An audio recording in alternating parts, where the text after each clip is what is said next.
once, my ass. I'm only four. Bonjour, Monsieur Pussycat. Cracking toast, right?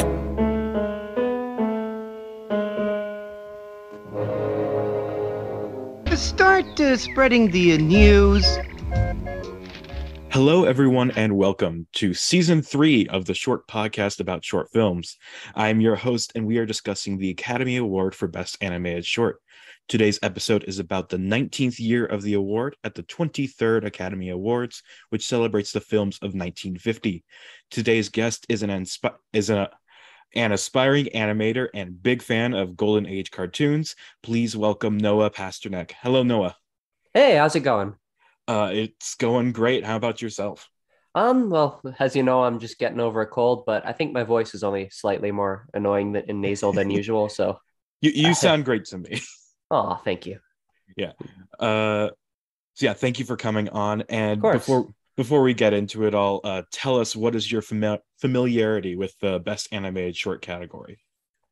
Like the ones that we're covering, or just in general? Just in general, like your whole, like with animated shorts in general and like things like that.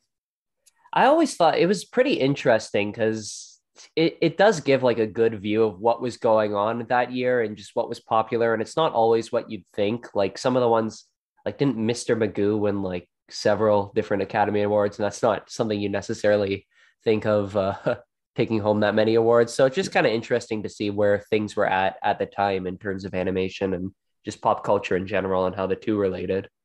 Yeah. Mr. Magoo, I think, won twice. I had 4 total nominations, Oh my God. which is kind of surprising. I would have expected it to actually win more, considering it was kind of a bit of a phenomenon, and considering UPA's success. But 2 is still a lot. Yeah, no, I was more power to him, I guess, in spite of his weaknesses. In spite of his disability. Yeah, no, It's he's truly great inspiring. representation for us nearsighted folk. All right. Well, let's get into these nominees then. This year has only 3. Our first nominee and the year's winner is Gerald McBoing-Boing, directed by Robert Cannon. This is a first win and 3rd nomination for Stephen Bosastow and UPA, becoming only the 4th person to win this award alongside Walt Disney, Fred Quimby, and Edward Selzer. And the first win and nomination for our titular character, Gerald McBoing-Boing.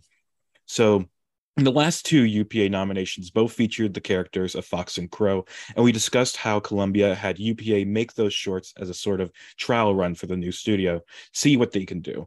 And now that they've proven themselves, Columbia has given UPA free reign and lets them just kind of run wild. And thus we enter the UPA era of animated shorts. The success of this short and UPA's Mr. Magoo series led to the popularity of what's called limited animation. The backgrounds are less detailed and more abstract. The character designs move away from realism and the movement is less fluid. While this may sound more as a cost-cutting measure, and certainly some studios adopted this style because of the monetary benefits, for UPA, this was their artistic vision. They were breaking away from the conventions of Disney and MGM and trying to produce things that hadn't been seen in animation before. And their shorts were also more story-based rather than the gag fests of other studios. And they were an instant success. And McBoing-Boing specifically could be considered one of the most influential animated shorts of all time. The short ranks number 9 on the list of 50 greatest animated shorts, and is one of only 36 animated shorts inducted into the National Film Registry of the Library of Congress. The short is based on a Dr. Seuss story of the same name, and this is the story of Gerald McCloy and the strange little thing that happened to that boy. They say it all started when Gerald was 2, and when he started talking, he didn't talk words, he went boing boing instead. And then other stuff happens. Noah, start us off. What did you think of Gerald McBoing-Boing? Well, Gerald McBoing-Boing was one of these I knew the best because when I was little, and to this day, I was like always obsessed with Dr. Seuss, and I just wanted to find out everything about him. And this one was really interesting to me because it's not really in his traditional style, but at the same time, it is just unmistakably him with just how surreal and loony the premise gets. So this one was kind of near and dear to my heart. I know I used to have a DVD with it that I would watch over and over again, but it was nice to revisit this one after all those years. And I really like just like you were talking about like how stylized and like the minimalism they had in these cartoons were, and like for the time it was kind of crazy to just see this compared to everything else coming out, like how the characters blend into the backgrounds. And Mhm. there's that one shot with him running up the stairs. It just looks really, it's so minimalistic, but just I don't know how to describe it. It's just really cool. They just see what they're doing with the perspective and the colors there. Like you have a full sense of what's going on with so little actually being there. Yeah, it's just like, and you can also sense that like you can feel the intention with all this limited animation. It's like while there is just so little assets, it's like every single one is something essential and adds to the world around us. Yeah, it's And very deliberate. mhm. And on the Dr. Seuss, it is kind of funny how like it's not as kind of wacky or like it doesn't delve into like the Dr. Seuss kind of whole world. So it is a very it it's more realistic than most of the Dr. Seuss stories, but even then, it still has a boy that goes boing boing, like and of course it has the classic Seussian rhymes and all that. It's just and that the rhymes are so good. Dr. Seuss is a legend for a reason. It has just No, he had bars. yeah, gotta find like a like turn Dr. Seuss stories into raps or something. I think it'd work really really well. Oh Um, yeah, someone's definitely done. If they haven't, like, what are we even doing? yeah, exactly. Uh, and then something with the limited animation that I really liked is just how like, especially like when Gerald does his different sounds, very little does his mouth like actually move. It doesn't like try to mimic the noises he's making that much. And so like my favorite is just when like he just opens his mouth the slightest bit, but then just a massive explosion comes out of his mouth, and that's just That's a it. perfect one. It's such very simple comedy, but it works so well for me. And just And oh, sorry, go you go ahead. first. No, you Okay. go ahead. Okay. I think that just UPA to me in general, like when they work, it's so simplistic and straightforward, but also just so deliberate, and it really hits you. And I think that's just sort of the magic of them. Like that's a good encapsulation of why that studio worked so well when it did. Hmm. Yeah, it's all around just so simple, but it knows how to make use of all its parts to get like the best outcome. It's like it's just a perfect. I think they're just kind of a perfect studio. Like I am going to jerk them off so hard over this decade Well, because somebody this has to. exactly. And like, and speaking of UP, I just want to say there's this YouTube series by the YouTube channel. I think it's Royal Ocean Film Society. They have a little mini documentary series about UPA. And if you're listening to this, go check it out. I yeah, Royal Ocean Film Society. It's like 3 parts. It's great. It tells the whole story of UPA. If you want to learn more, go to them. Uh, Yeah, I haven't heard of that. I'll check it out. yeah, I'll send you the link after we All record. right, sweet. Um, but yeah, anything else you have to say about Gerald McBoing-Boing? I thought it was something that was really interesting to me that I forgot about is that Bill Scott had a story credit on it, and I forgot he did work at UPA, but he's probably more famous for being the voice of Bullwinkle and Mr. Peabody and the head writer for all those Jay Ward shows. So it's just kind of interesting to see. You can see like his sense of humor sort of developing in these like I don't know earlier shorts in his career. So it's just kind of you're tracking the progress of both Dr. Seuss and Bill Scott as artists when you're watching this, and it's just sort of interesting to see like where they're both headed at that point in their careers. Oh well, I didn't even know that.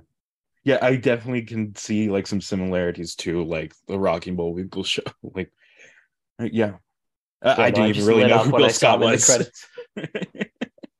This is the best damn cartoon moose man in the city. Damn right. Yeah, All hail Moose.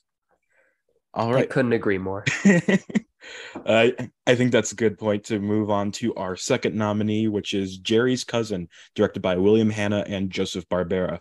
This is the 13th nomination for Fred Quimby and the 10th for Tom and Jerry. Yes, this is their 10th nomination in 11 years, with 1942 being their only year without a nomination. This is also the first and only appearance of Muscles, the titular cousin. His main character trait is the fact that he is very strong and very protective of his cousin. The short starts with Muscles beating up cats, and he receives a letter from Jerry telling him he's having trouble with a cat named Tom and requests his assistance. So Muscles heads over and tries his best to knock some sense into Tom. Uh, First thing I want to say about this short is that there are some really, really good Tom shapes in this one. Like oftentimes in Tom and Jerry shorts, he gets formed into different shapes, and this one has a couple of great ones. I love there's one gag where he's like in a vase and the vase breaks and he's shaped like the vase. And another one he splits into 10 bowling pins. And just I love that just those little touches of animation and are just so funny to me.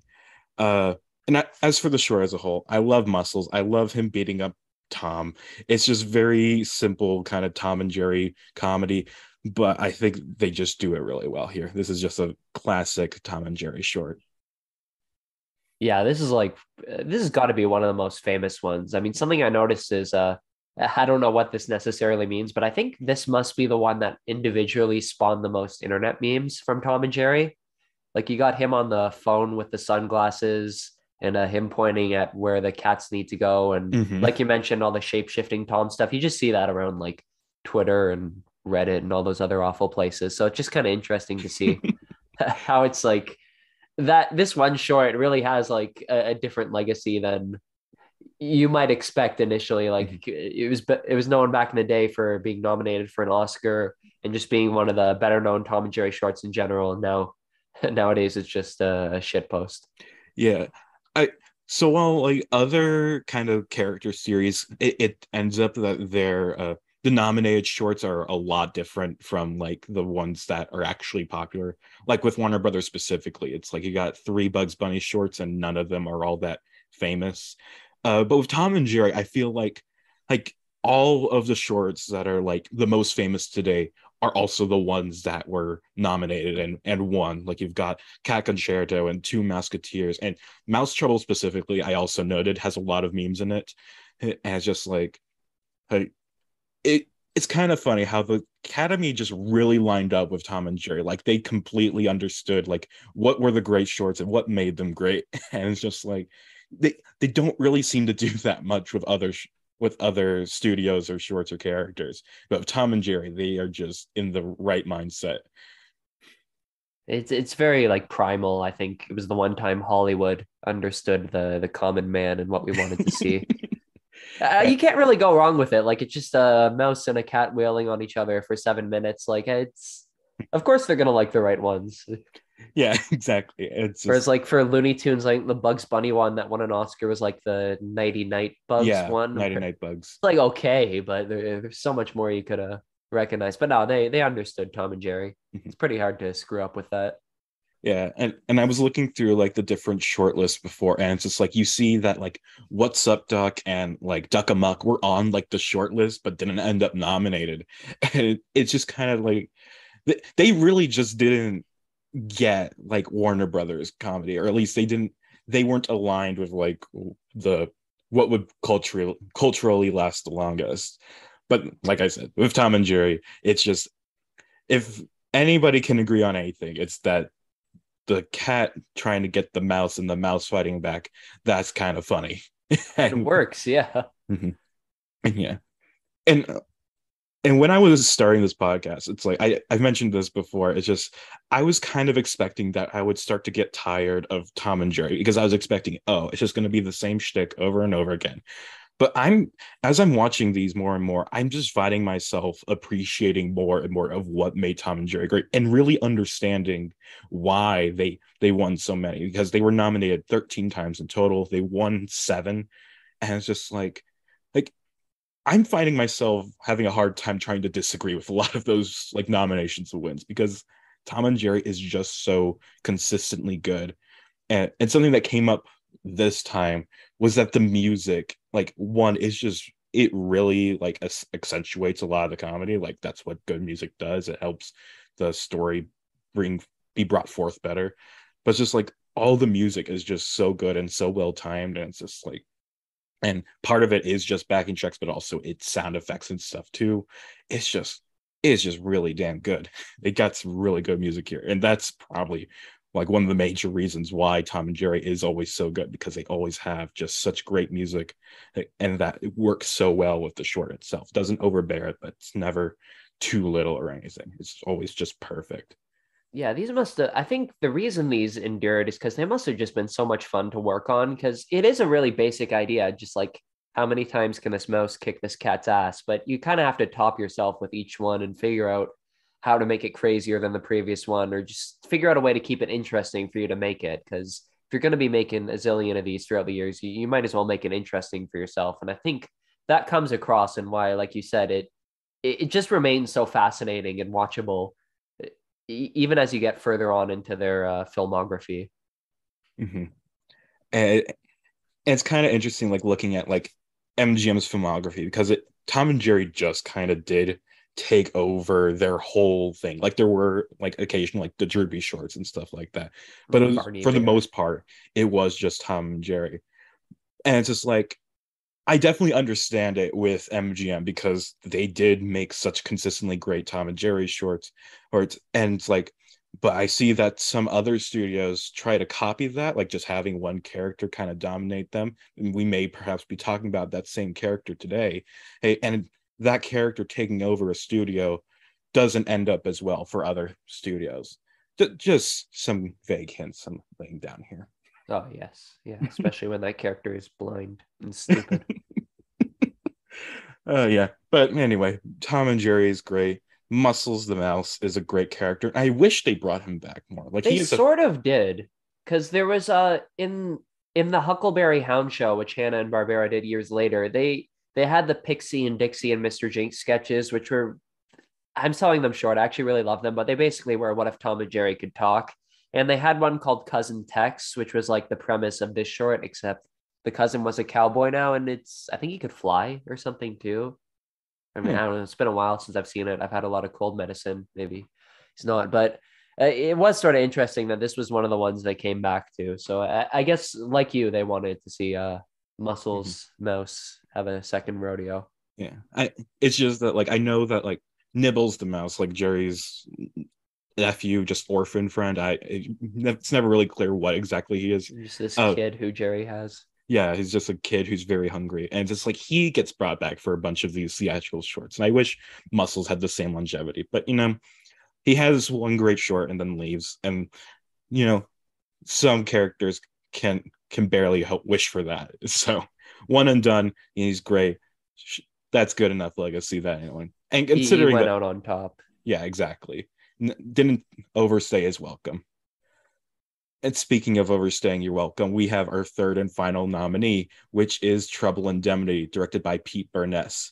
This is the fourth nomination for Stephen Bosastow, his second one this year, and the first nomination for Mr. Magoo.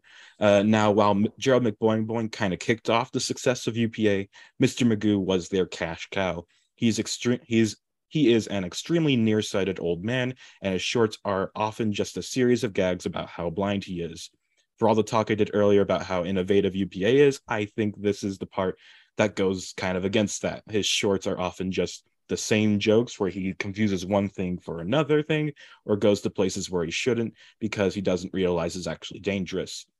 And there are still twists that UPA brings. I think the fact that the character is just an old man is a bit of a novel idea, as every other mainstream character was some kind of animal. But yeah, while Mr. Magoo is what really gives UPA their place among the major studios, he will also become their downfall, as by the end of the decade, 90% of shorts made will be Mr. Magoo shorts. But that's still a ways away now. For now, it's 1950, and Mr. Magoo is this fun new character, and he has this hilarious bit where he confuses one thing for another thing. And in Trouble Indemnity, an insurance salesman cons Mr. Magoo into a $400,000 life insurance policy. This is great news for the insurance company until Mr. Magoo wanders onto a construction site thinking it's the insurance office, and the salesmen have to stop him from dying. Noah, what did you think of our final short?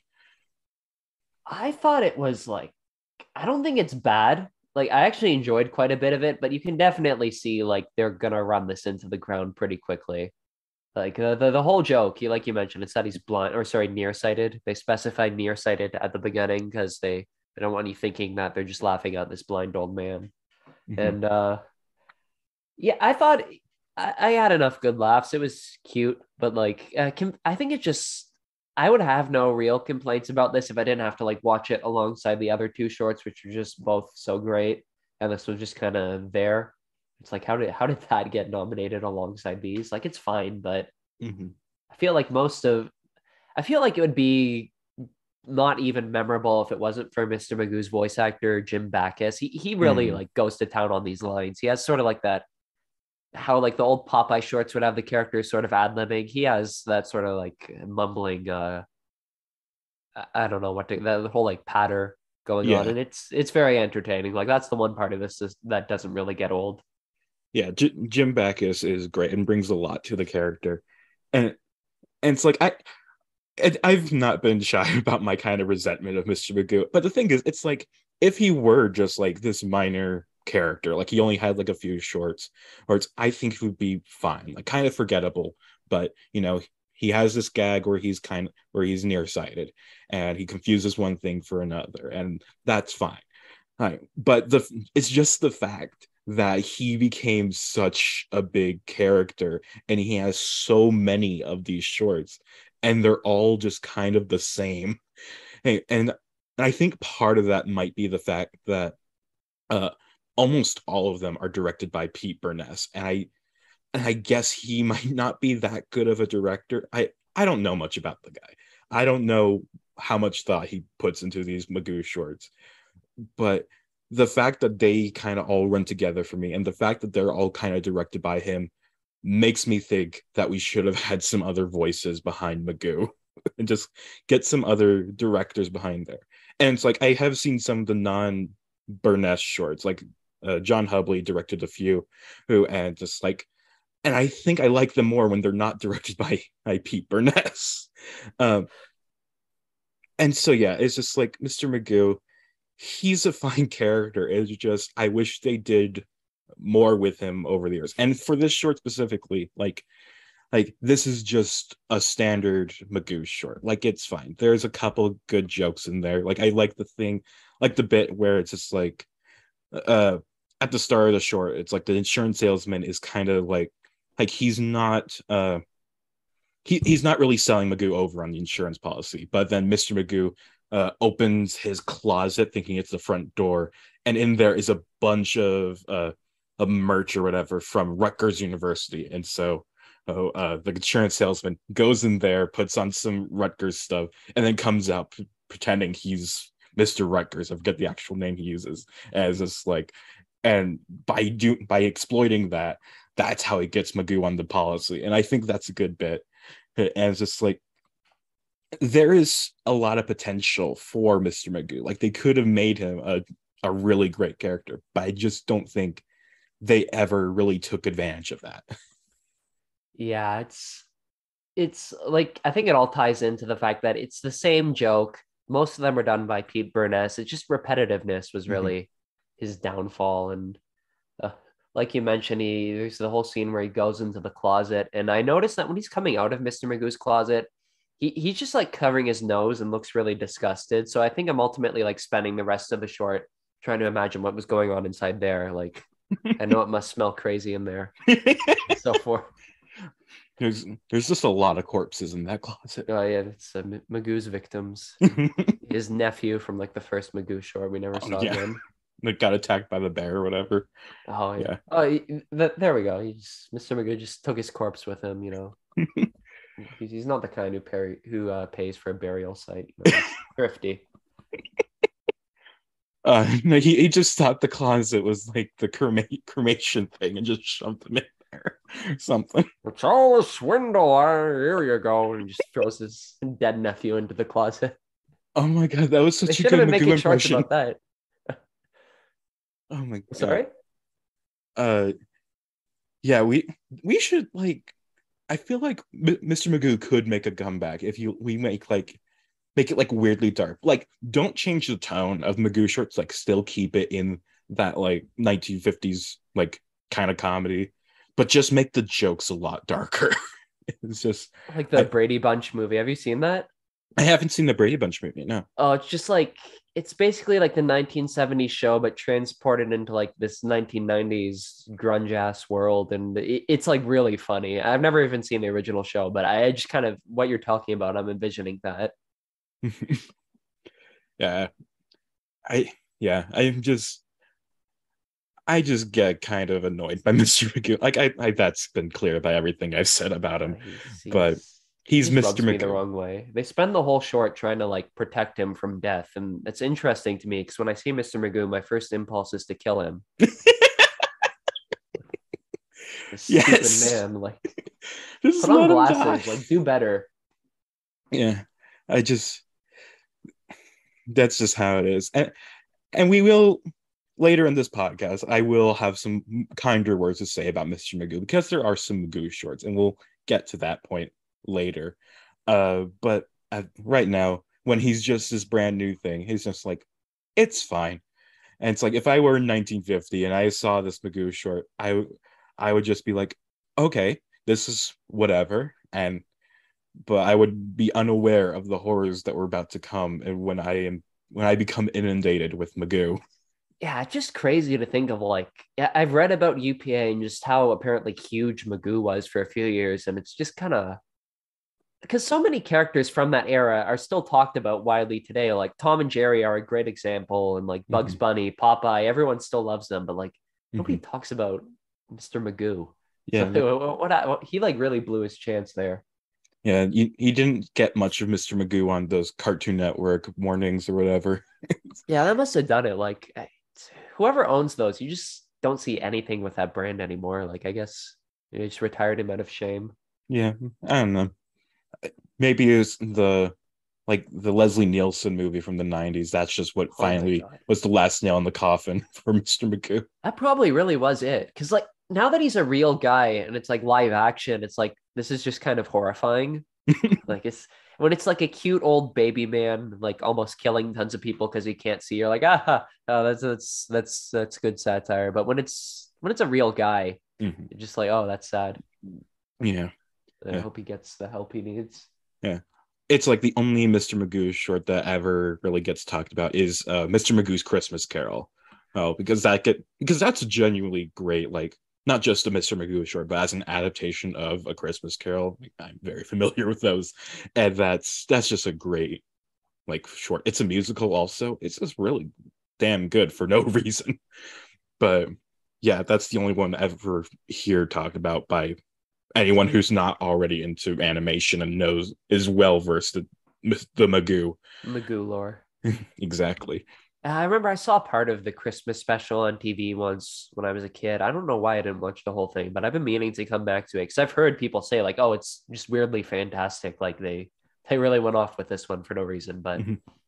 I don't know, it's almost December. I should Yeah, probably pop that one on. it's October as we record this. So it's like we're getting to Halloween season, so might as well talk about the Christmas Mr. Magoo short. Yes, Uh, we're but ahead of schedule. and I did remember I remember in there's a Simpsons episode where it's just like you have Homer switching through a bunch of different Christmas Carol adaptations on TV, and one of them is the Magoo short, I and it's just remember like that. Yeah. and like the other ones are fake, but it's just like they had just a bit from the real thing on there. It's just weird. It's like why include a real one? I don't know. It's weird. The And Simpsons before staff, they had like Matt Groening sitting in his room, like banging his fist, demanding they just put the Magoo special in the new Simpsons episode. my favorite random thing like that is like this is a late season episode, like probably in the season 20s ish area. It's just like there's a random bit where it's like Principal Skinner hosts a assembly and he shows the entirety of the 1960s Dr. Dolittle movie. I've seen that one, yeah. And it's And he just gets like emotional about it, yeah. yeah, it's just a weird bit, and it's just like I really like it because the bit is so weird. It sticks with me. Just like why that? It's like it shows the live action footage Yeah, it's too. like live action footage and they like don't look anything like the Simpsons characters. And it's just so jarring. And yeah, I love it because of that. Like it's Yeah, just such a weird thing. Like, how did they yeah. God bless them. Anyway, back to Magoo. Before we Oh, wrap up this episode, I just want to mention one fact I heard recently. So, uh, I think Marilyn Monroe and Jim Backus actually did a movie together at one point, and apparently she was such a big Mr. Magoo fan. So when she found out that Jim Backus was on the same set as her, she went up to him and just fangirled so hard over Mr. Magoo. I just love that story. In the wake of all the controversy about Blonde and stuff, it's just like it's nice to hear stories like that about Marilyn. yeah, that's that movie just looks so terrible, and it would have been so much better if it was just about that one instance in her life where she Oh met yeah, Jim yeah. Backus. I watched Blonde, and yes, it would be made much better if it talked about how Marilyn Monroe was obsessed with Mr. Magoo. Bald instead of blonde. Waka Exactly. waka. Yeah, the bald and the blonde. All right. So now that we've gone through and talked about the three nominees, let's rank them all. Noah, start us off with your number three. Number three, so like our final, like the bottom. Yeah, the bottom of the list. Okay. Yeah, well, unsurprisingly, it's Trouble Indemnity. It's like I don't think it's bad. I had a good time with it. It's just okay. And you compare it to these two shorts, which are just fantastic. They're just kind of coming up short. And it's kind of weird because there is a kind of insane lineup behind Trouble Indemnity, probably the most insane one. There's Bill Scott again. There's Phil Eastman, who did those kids' books, Are You My Mother and Go Dog Go. They have Bill Melendez, who did all the animation for the Peanuts animated specials, and he voiced Snoopy and everything. They have Grim Natwick, who co-created Betty Boop and like drew all those old Fleischer shorts. They have Hoyt Curtin, who did all the Hanna-Barbera music doing the score. And then they have Rudy LaRiva, who did like those crappy Roadrunner shorts after they fired Chuck Jones. So you think like something that has such a powerhouse lineup like that would be a bit more interesting than this. So it's just kind of a letdown that it's just kind of okay. I feel like I'm holding it to an unrealistic expectation, but Yeah. I don't know. I expected more from all those guys. Yeah. I say as I've done absolutely nothing even close to their accomplishments. But you're young. You're getting there. yeah, Give yourself some time. I'll come up with my own disabled elderly man character and show them how to do it. Yeah, this hard of hearing guy named Mr. Gamoo. Mr. Gamoo, and he has a broken spine. It's scoliosis. It's, everything's Every just short, normal. some kids just come and like wail on him. The joke of every short is just like he just keeps To watch getting this like, old man die. just keeps getting beat up by these random people for no reason other than his wobbly spine. Oh, but yeah, my number three is also Trouble Indemnity. It's a Magoo short. It's not that funny, and like you said, we may be holding it to a higher standard considering like just the fact that Mr. Magoo became such an icon for kind of no reason, at least to our eyes. But yeah, at the end of the day, it's just a Mr. Magoo short, and your mileage may vary depending on how much you like nearsighted jokes. What's Yeah. your number two, Noah?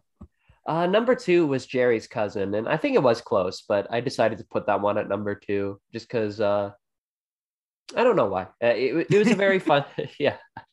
I don't really have a reason behind most of the things I do in life, but it, it was definitely like it's one of the all-time Tom and Jerry shorts. Like there definitely are some better ones out there, but I have zero complaints about this. It's really funny. Like you said, Muscles is a great character. They keep using the Groucho Marx song "Lydia the Tattooed Lady" because that was an MGM thing, so they had me on board right from the get-go. Lots of shape-shifting Tom gags. Like it's just like they were firing on all cylinders there. Very good effort from Bill Hanna and Joe Barbera. I also agree. My number two is Jerry's Cousin, and just like this is just a solid Tom and Jerry short. Or it's just, if you like Tom and Jerry, you'll like this. And who doesn't like Tom and Jerry? Sick people. I actually know a couple people who've been on this podcast that don't like Tom and Jerry, but they're weird. But yeah, Jerry's Cousin, great Tom and Jerry short. If you want to watch more Tom and Jerry, check out this one. It's great. You can't go wrong. And our number ones are the same. We both say that Gerald McBoing-Boing is our number one. Got anything to Yeah, say about it? it's such like I don't want to use the word cute because that feels like condescending towards it, but it is. It's just like a very nice, pleasant little slice of Dr. Seuss brand surrealism done with this beautiful stylized animation. Like I I would go to an art gallery that just has like art inspired by that short. Like it just looks so nice and appealing. And in terms of what it did for limited animation, for better and for worse, in the long run, that would have its impacts. But it just so well done here. And yeah, it's just such a well crafted short. And I don't have a single thing to complain about with it. Exactly. Like it's easy to tell why this short it is so iconic to this day, as just it's you could feel all the love and soul behind it. And it's just, and especially after I've just watched all these like traditionally animated it's shorts, it's just like for something like this to just come in and shake up the game, it's so refreshing and just so great and holds up very well to this day. And it's one of my favorite like winners and nominees in this category, or just of all time. So yeah, very well deserved nomination and win. And before we end our show, are there any final thoughts you'd like to share, Noah, or anything you'd like to promote? Well, I'm at Sheridan College. I'm working on my final year thesis film. That'll be out in like April 2023. So that's pretty much all I can say about it right now. So if any of you have nothing to do in April 2023, look me up. I'm sure I'll have nothing to do in April 2023. And even if I did have something, even if I did have something to do, I would make sure to make some time for you. It's gonna be, oh, that's sweet. Thank you. It's gonna be it's this generation's Mr. Magoo for sure. Gerald McBoing-Boing too. Yeah, Dr. Seuss's estate is on my ass, but I think I'm gonna bring it to a brand new horizons. We're throwing in a few words to appeal to. He's going to say a few words this time, just because woke culture has made us do this. But no, don't let Dr. Seuss speak. Oh, yeah, good idea. Well, thank you, Noah, for coming on the show. Of course, yeah. Thanks for having me on. This was a lot of fun. It was fun to just watch some cartoons I'd seen before and loved, and just be like, yeah, I'm doing research. I'm productive, and then get to talk about this. Was a lot of fun. Yeah. And then thank you, listener, for tuning in. This has been the Short Podcast about short films. Until next time, goodbye.